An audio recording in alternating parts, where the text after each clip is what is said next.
Bertentangan Patrice Allegro mewakili Katolik dengan apologet dari Reform seperti MYM, Deki Ngadas, demikian juga Budi Asali, kemudian meluas menyasar mereka yang menjadi pimpinan atau sinode daripada gereja Reform. Salah satunya adalah dari gereja pendeta ataupun dari pendeta Stephen Tong. Sebenarnya menurut saya perbedaan antara dogma-dogma agama Katolik Protestan itu adalah sesuatu yang biasa. Memang pada masa lampau, ya, ketika terjadi perpecahan awal antara Protestan dengan Katolik, terjadi sangat luar biasa. Karena pada waktu itu kan gereja sudah menjadi gereja negara, sehingga kemudian juga tangan negara bisa digunakan untuk menekan siapa saja yang disebut bidat. Dan memang dalam sejarah gereja kita melihat kekerasan-kekerasan yang dilakukan oleh gereja terhadap mereka-mereka yang menjadi penentang bidat, dan tindakan-tindakan yang menurut saya tidak manusiawi juga dilakukan oleh institusi agama.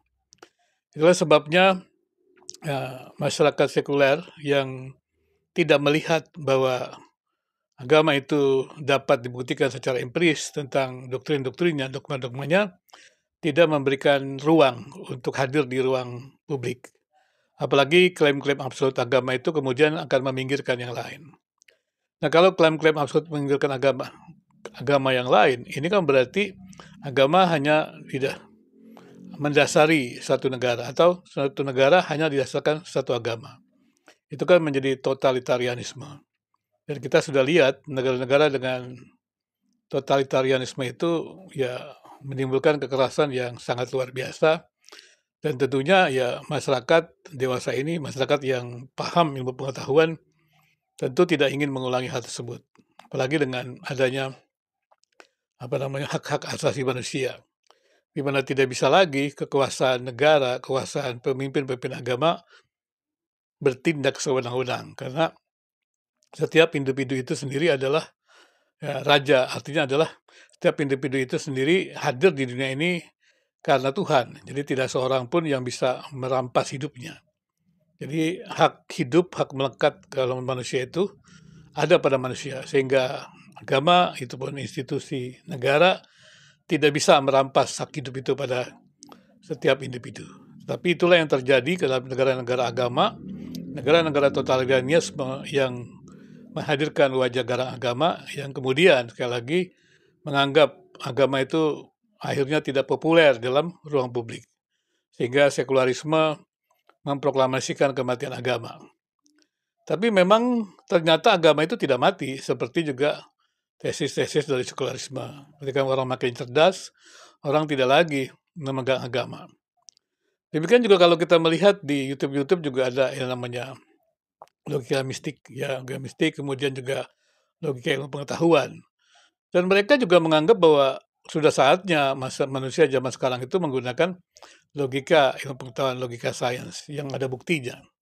Tapi kan kita juga menyadari bahwa ternyata juga logika ilmu pengetahuan juga terbatas datanya. Karena populasi tak terjangkau, rumusannya juga proses panjang dan selalu ada pembaruan-pembaruan atau penyempurnaan-penyempurnaan lebih tepatnya, supaya jangan dianggap relativisme itu. Penyempurnaan-penyempurnaan. Nah, kemudian ketika perjumpaan Katolik dengan Protestan, ya secara khusus dengan Reform, juga dengan karismatik sih. Jadi perluasannya menjadi sangat luar biasa ya. Tapi kali ini saya melihat ya, Patrice Allegro ini memang tampaknya sungguh menyasar ya, MYM, Budi Asali, dan juga dengan Deki Ngadas, karena memang ya tampaknya memang kedua-duanya memang saling menyasar gitu. Dan kalau saya lihat memang mereka saling menyasar, saling mengalahkan satu dengan yang lain. Jadi Katolik dianggap klaimnya tidak benar, kemudian Katolik mengatakan klaimnya MYM, Deki Ngadas, Budi Asali tidak benar, kan begitu. Jadi bukannya dialog agama, tapi debat agama yang saling mengalahkan. Dan kemudian saya juga tidak paham kenapa tiba-tiba Patrice Allegro kok menyasar pendeta Stephen Tong begitu. Ya memang apologet-apologet itu mengaku apologet reform gitu. Karena mungkin ingin membedakan mereka dari apologet karismatik ya, seperti itu. Tapi sebenarnya kan apologet-apologet reform juga mesti menyadari bahwa ya terlalu banyak keragaman itu sendiri, apalagi dengan masa sekarang ini, teologi yang begitu beragam. Nah, kemudian ketika menyasar sekarang adalah dengan salah seorang, pemimpin sinode dari gereja reform, ya Pendeta Stephen Tong. Jadi pertarungannya sudah lagi bukan apologet, yang saya sebut akademik, tapi ini gereja. Dan menurut saya, ini tidak perlu dilanjutkan lebih jauh, karena semua dogma kan pasti berbeda. Jadi dogma itu kan sebenarnya mencirikan identitas semua kelompok, atau Katolik kan identitasnya itu bisa dilihat dari dogma-dogmanya. Demikian juga Protestan, identitasnya dilihat dari dogma-dogmanya. Memang Protestan itu beragam, tetapi kalau kita melihat juga kan ada yang menyebut diri ada yang reform, ada yang menyebut diri ada karismatik, tapi juga ada banyak sebenarnya ya gerakan-gerakannya di Protestan juga ada yang gerakan Injili, gerakan karismatik, gerakan Pentakosta, gerakan liberal, itu banyak sekali. Jadi menurut saya dalam era seperti sekarang ini untuk apa ya kita mengklaim-klaim diri gereja yang paling benar. Memang saya juga melihat Patrice Allegro itu kan sepertinya berambisi gitu ya, mengatakan agama global, Katolik itu agama global. Walaupun dia bilang gereja universal gitu. Jadi gereja yang sejati, gereja yang benar hanya Katolik. Walaupun ini kan juga ya lucu lah gitu ya dalam pandangan manusia sekarang. Tapi kalau klaim absolut subjektif untuk Katolik ya nggak ada masalah, itu kan haknya mereka gitu. Tapi kemudian kalau seluruh gereja di dunia ini harus masuk ke Katolik ya, jadi karena dia adalah gereja yang sejati ya. Jadi apa tuh kepemimpinan gereja ke depannya ya? Kepemimpinan gereja yang sekarang aja juga problem gitu kan. Tentunya ya kenyataan seperti ya cara-cara Patrice Allegro yang membabi buta ini kan sudah jelas menunjukkan dari kegamangan dari Katolik sendiri untuk bisa bicara tentang dogma-dogmanya gitu. Jadi menurut saya ya untuk apa sih debat-debat agama itu, debat-debat Protestan, debat-debat Katolik itu mengklaim yang paling benar. Apalagi kita perlu belajar juga apologet Katolik, apologet Reform itu perlu belajar. Dengan kemajuan ilmu pengetahuan, riset ilmu pengetahuan bahwa kebenaran agama itu sebenarnya tidak bisa dibuktikan. Surga tidak bisa dibuktikan, neraka tidak bisa dibuktikan, Allah tidak dibuktikan. Kenapa Anda membuat klaim Anda paling benar? Kan itu lucu ya. Ya orang yang belajar ilmu pengetahuan, belajar riset sains, ya tersenyum gitu. Bagaimana Allah yang transenden itu diklaim dia tahu dengan benar. Padahal tidak ada saksi juga waktu Allah itu menyatakan. Sampai sekarang juga kalau dibilang, bagaimana kita bisa tahu Allah yang transenden itu? Jadi Alkitab sendiri hanya mengatakan Allah transenden itu berfirman. Kemudian berfirman Allah menjadi manusia. Itu pun sebuah keyakinan iman sebenarnya. Buktinya adalah pada waktu Yesus bangkit dari kematian, ya tidak semua orang percaya. Dan Yesus juga tidak memasalahkan itu. Dia hanya memuridkan muridnya untuk memberitakan tentang peristiwa kebangkitannya. Jadi untuk apa ya Katolik dan Reform ini, apologet Reform, dan kemudian juga menyasar gereja-gereja Reform untuk bertarung. Memang saya pernah dikritik oleh MYM. Pak Misal ini mengkritik siapa-siapa saja, banyak orang gitu. Tapi kok kenapa nggak berani mengkritik pendeta Stephen Tong? Menurut saya beliau tidak pernah hadir di video-video YouTube dalam diskusi, dan yang diambil juga kan bukan diskusi-diskusi. Untuk apa saya melakukan itu? Dan setahu saya, yang pengamatan saya, beliau menganggap apa yang dikatakan itu adalah di ruang private. Jadi kalau memang itu di ruang private, siapa yang mau urusi ruang private seseorang kan? Ruang gerejanya kan seperti itu. Nah, tapi memang persoalannya sekarang ruang private itu berubah menjadi ruang publik. Nah, ini kan persoalannya, apalagi setelah COVID itu kan. Atau ada waktu COVID, semua gereja menjadi online dan semua jadi kan gereja di ruang publik begitu. Nah, itulah tadi pertarungan-pertarungan ya. Ada khotbah-khotbah yang saling bertentangan begitu. Dan yang repotnya saling memikirkan. Kenapa sih kita nggak mengatakan saja, kan agama itu kan tidak bisa dibuktikan.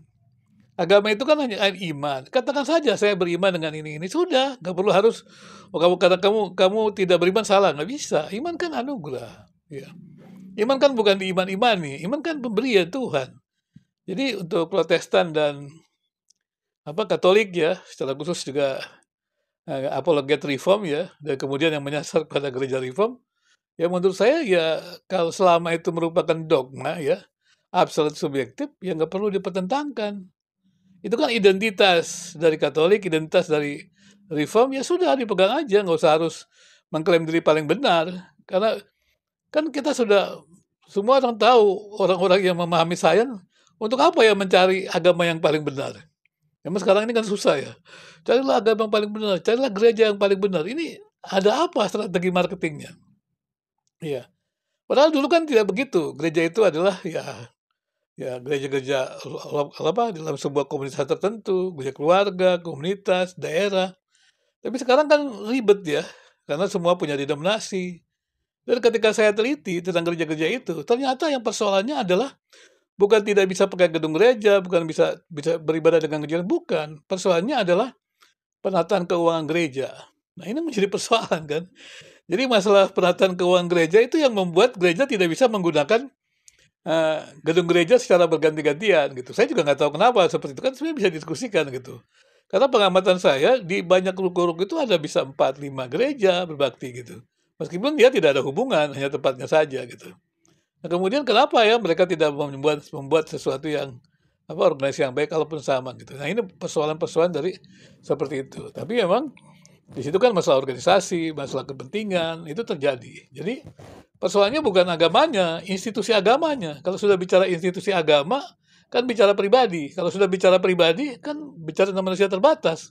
Nah, kita menghadapi persoalan-persoalan seperti ini. Karena itu, menurut saya Katolik, Protestan ya, demikian juga karismatik ya nggak perlu ribut-ribut. Memang saya juga agak terganggu juga misalnya penjelasan teman-teman karismatik yang hantam saja tentang Alkitab. Kan sebenarnya semua penelitian ada dasarnya. Nah, repotnya kan mereka tidak punya dasar penelitian kemudian menghantam. Jadi saya bukan menghantam gerakannya sebenarnya. Jadi pandangan-pandangannya yang tidak benar. Misalnya dari YP misalnya yang tidak benar mengenai hermeneutiknya. Yang dikatakan Alkitab banyak salah, dia tidak bisa bedakan antara terjemahan gitu ya. Dan salinan daripada autograf begitu. Ya perlu dibicarakan juga sehingga kemudian saya menyebutkan juga ada orang-orang yang kemudian bukan lagi Kristen, tapi menjelek-jelekan Kristen. Nah, ini kan kata Alkitab dia nabi palsu. Saya katakan dalam arti kata dalam indikator-indikator ini begitu. Yang menunjuk jadi kepada individu-individu bukan kepada komunitas begitu. Nah, ini kan sebuah masukan juga supaya disadarkan juga seperti itu. Bukan saya menghakimi, tapi saya jelaskan itu. Kalau lihat ada indikator seperti itu. Nah, kembali kepada Katolik dan Protestan. Kenapa tidak masing-masing kita menjelaskan dogma kita dan kemudian saling mendengar? Dan kemudian ya tidak perlu saling serang atau saling klaim gitu.